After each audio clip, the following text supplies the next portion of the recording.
ముఖ్యంగా సిద్దిపేట పట్టణంలో గత రాత్రి దాదాపు 10 సెంటీమీటర్ల వర్షం పడడం జరిగింది.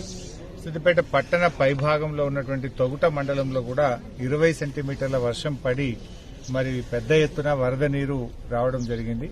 ముఖ్యంగా ఎన్సాన్పల్లి, తడకపల్లి చెరువులన్నీ కూడా ఓవర్ఫ్లో అయి పట్టణంలో ఉండే కోమటి చెరువు నుంచి నీరు వరద ఉధృతి గత 20 సంవత్సరాల్లో ఎప్పుడూ రానంత వరద ఒకేసారి రావడం వల్ల పట్టణంలోని పలు కాలనీల్లో లోతట్టు ప్రాంతాల్లో నీళ్లు రావడం జరిగింది. సో ఈ నీళ్లను తొలగించడం కోసం కింద ఉండేటువంటి నర్సాపూర్ చెరువు యొక్క మత్తడిని దాదాపు 1 మీటర్ పాటు తొలగించడి నీటిని మరి అటు శనిగరం చెరువు వైపు ఇటు మందపల్లి వాగు వైపు మళ్లించడి మరి నీళ్లను తొలగించగలిగాం.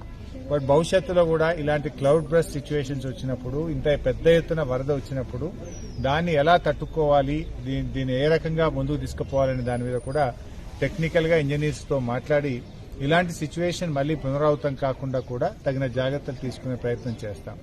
బట్ ప్రజల సహకారం కూడా కావాలి. ప్రజలు కూడా చాలా మంది నాలాలను కబ్జాలు చేయడము, అప్పుడు కబ్జా చేసినప్పుడు ఎవరైనా ఆపితే వాళ్ళ మీద మీరు మమ్మల్ని ఆపుతారా అని చెప్పి బద్నాం చేయడం, ఇలాంటి పరిస్థితి వచ్చినప్పుడు అదే ప్రజలు నీళ్లు వచ్చినాయి ఎలా అని చెప్పి ప్రశ్నిస్తూ ఉంటారు.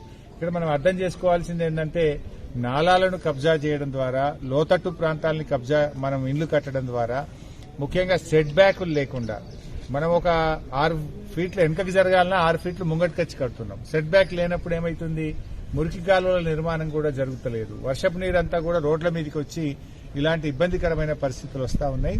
తప్పకుండా ప్రజల సహకారం ఉంటే మనము ఇలాంటి పరిస్థితులు ముఖ్యంగా లోతట్టు ప్రాంతాల్లో ఉండే ప్రజలు బాగా ఆలోచించాలి.